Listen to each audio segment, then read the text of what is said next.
Assalamualaikum warahmatullahi wabarakatuh. Sampurasun. Selamat pagi Bunda Aas, selamat pagi Ibu Iyam, selamat pagi teman-teman sekalian.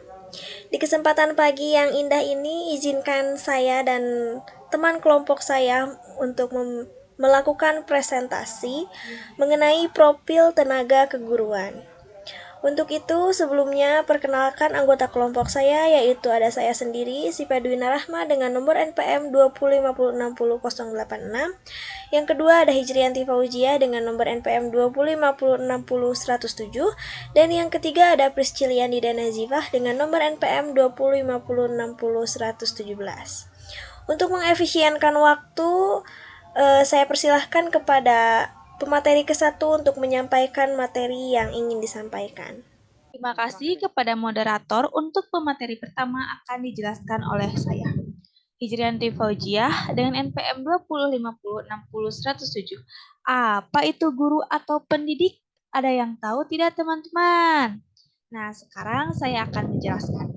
Menurut Undang-Undang Negara Republik Indonesia Nomor 14 Tahun 2005 tentang guru dan dosen dijelaskan bahwa guru adalah pendidik profesional dengan tugas utama yaitu mendidik, mengajar, terus apa lagi? Membimbing, mengarahkan, melatih, menilai, dan mengevaluasi peserta didik. Pada pendidikan anak usia dini, jalur pendidikan formal, pendidikan dasar, dan pendidikan menengah. Guru juga merupakan jabatan atau profesi yang memerlukan keahlian khusus sebagai guru. Kita apabila tidak mempunyai keahlian khusus sebagai guru, tidak boleh mengajar atau mendidik peserta didik dengan sembarangan ya. Karena pekerjaan sebagai guru ini, kita harus mempunyai keahlian khusus ya.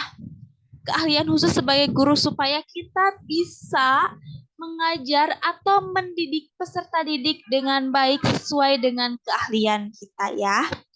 Pekerjaan ini tidak bisa dilakukan oleh sembarang orang yang tidak memiliki keahlian khusus sebagai guru. Nah, selanjutnya ada guru sebagai tenaga profesional. Ada yang tahu? Nah, jadi guru yang profesional adalah guru yang memiliki seperangkat kompetensi seperti pengetahuan, keterampilan, dan perilaku yang harus dimiliki, dihayati, dan dikuasai oleh guru dan melaksanakan tugas keprofesionalnya. Jadi kita sebagai guru harus memiliki sikap yang profesional, ya. Kompetensi yang harus dimiliki oleh guru berdasarkan Undang-Undang Nomor 14 tahun 2005 tentang guru dan dosen pada bab 4 pasal 10 ayat 91 yang menyatakan bahwa kompetensi guru meliputi kompetensi pedagogik, kompetensi kepribadian, kompetensi sosial, dan kompetensi profesional yang diperoleh melalui pendidikan profesi. Jadi kita sebagai guru harus memiliki sikap yang profesional, keterampilan, perilaku kita di sekolah, bagaimana kita adalah guru yang harus profesional karena kita di sekolah merupakan sikap yang harus mencontohkan kepada anak-anak yaitu sikap yang baik. Jadi kita harus menjadi guru yang profesional ya. Nah, yang kedua ada tugas dan tanggung jawab guru. Tanggung jawab guru sebagai pendidik pada hakikatnya merupakan pelimpahan tanggung jawab dari setiap orang tua. Jadi guru itu diberikan oleh orang tua untuk mendidik anak-anaknya yang orang tua telah memberikan anak-anak kepada sekolah untuk dididik dengan baik oleh gurunya yang memiliki keahlian ya. Bukan maksud orang tua di rumah tidak memiliki keahlian, tetapi guru guru memiliki keahlian bagaimana kita cara mendidik supaya anak itu bisa paham materi dan sebagainya gitu ya. Jadi kita memiliki tanggung jawab yang besar di sekolah untuk mendidik anak yang setelah dititipkan oleh orang tuanya kepada guru di kelasnya. Guru memegang peranan strategis terutama dalam upaya membentuk watak bangsa melalui pengembangan kepribadian dan nilai-nilai yang diinginkan. Paling sedikit ada 6 tugas seperti guru bertugas sebagai pengajar, guru bertugas sebagai pembimbing, guru bertugas sebagai administrasi kelas, guru bertugas sebagai pengembang kurikulum, guru juga bertugas untuk mengembangkan profesi, guru bertugas untuk membina hubungan dengan masyarakat. Kita juga sebagai guru tidak hanya memberikan materi saja kepada murid, tetapi kita juga harus memahami karakter para peserta didik. Ya, kita harus membimbing anak didik, terus kita sebagai wali kelas harus menyiapkan administrasi kelas seperti RPP, buku penilaian, silabus dan sebagainya. Guru sebagai pengembang kurikulum, apalagi pada zaman sekarang kurikulum itu diubah dari kurikulum 2013 menjadi kurikulum merdeka. Yang kedua, guru bertugas untuk mengembangkan profesi. Guru bertugas untuk mengembangkan profesi. Jadi untuk guru yang profesional, guru yang punya profesi dikembangkan lagi di kelasnya, ya, untuk mendidik anak-anak. Guru bertugas untuk membina hubungan dengan masyarakat. Jadi kita sebagai guru harus berhubungan baik, apalagi dengan orang tua siswa. Keenam, tugas dan tanggung jawab guru tersebut merupakan tugas pokok bagi profesi guru. Untuk pemateri kedua akan dilanjutkan oleh teman saya. Terima kasih. Baik, terima kasih kepada moderator. Perkenalkan saya Prisciliani Danazpa, NPM 205060117. Di sini saya akan menjelaskan tentang tugas dan tanggung jawab guru.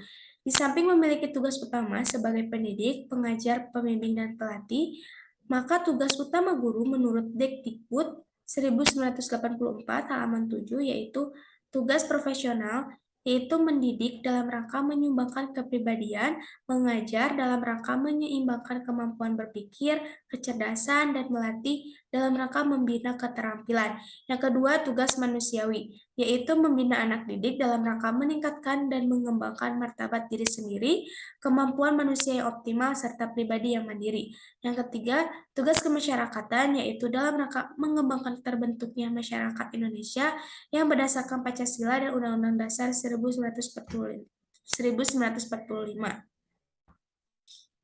Lalu ada syarat-syarat kemampuan guru.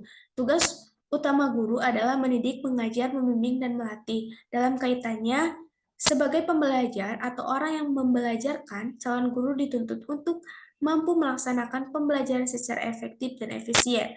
Adapun syarat-syarat kemampuan guru antara lain yang pertama, pengetahuan.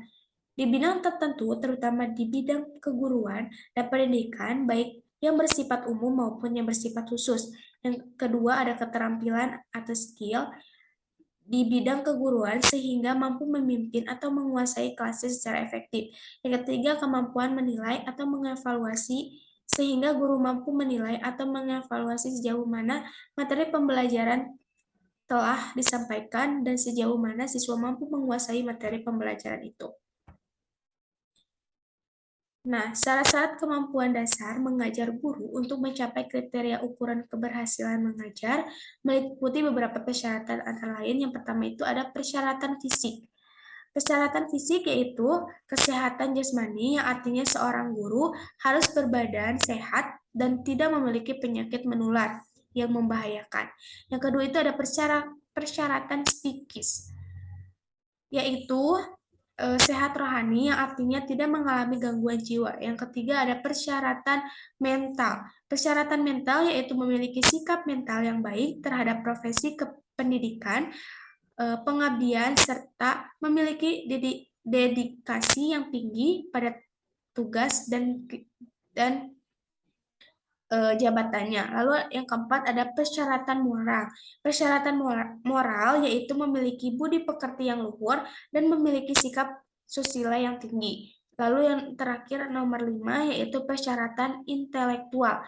Persyaratan intelektual yaitu pengetahuan dan keterampilan yang tinggi yang diperoleh dari lembaga pendidikan, tenaga pendidikan yang memberikan bekal guna menunaikan tugas dan kewajibannya sebagai pendidik. Lalu ada kompetensi kinerja profesi keguruan. Kompetensi kinerja profesi keguruan pada saat penampilan dalam proses belajar mengajar minimal memiliki 4 kemampuan yang harus dikuasai oleh guru profesional. Di antaranya yang pertama, merencanakan proses belajar mengajar, yang kedua, melaksanakan dan memimpin atau mengelola proses belajar mengajar, yang ketiga, menilai kemampuan proses belajar mengajar, dan yang terakhir, menguasai bahan pengajar. Mungkin itu penjelasan dari saya kembalikan kepada moderator. Baik teman-teman, tidak terasa kita sudah berada di penghujung presentasi. Untuk itu, izinkan saya memberikan kesimpulan dari apa yang sudah teman-teman saya sampaikan. Dalam proses belajar mengajar, pendidik memiliki peran utama dalam menentukan kualitas pengajaran yang dilaksanakannya, yakni memberikan pengetahuan atau kognitif, sikap dan nilai atau bisa disebut afektif, dan keterampilan atau bisa disebut psikomotor. Guru yang profesional adalah guru yang memiliki seperangkat kompetensi, pengetahuan, keterampilan, dan perilaku yang harus dimiliki, dihayati, dan dikuasai oleh guru untuk melaksanakan tugas keprofesionalannya. Di samping itu, kemampuan mengajar dengan menggunakan metode yang tepat merupakan tuntutan yang harus dipenuhi oleh seorang pendidik. Seorang guru ideal harus mempunyai tanggung jawab terhadap keberhasilan anak didiknya. Sehingga, peran pendidik tidak hanya sebagai pengajar, tetapi sekaligus sebagai pembimbing, yaitu sebagai wali yang membantu anak didik dalam mengatasi kesulitan di bidang studinya dan membantu mencari solusi bagi permasalahan lainnya. Baik teman-teman, sebagai penutupan, izinkan saya untuk menyampaikan satu pantun sebelum mengakhiri presentasi ini. Nasi goreng rasanya gurih, dimakan di kota Batu. Kuucapkan terima kasih atas semua kasih dan perhatianmu. Wabillahi taufiq wal hidayah. Wassalamualaikum warahmatullahi wabarakatuh.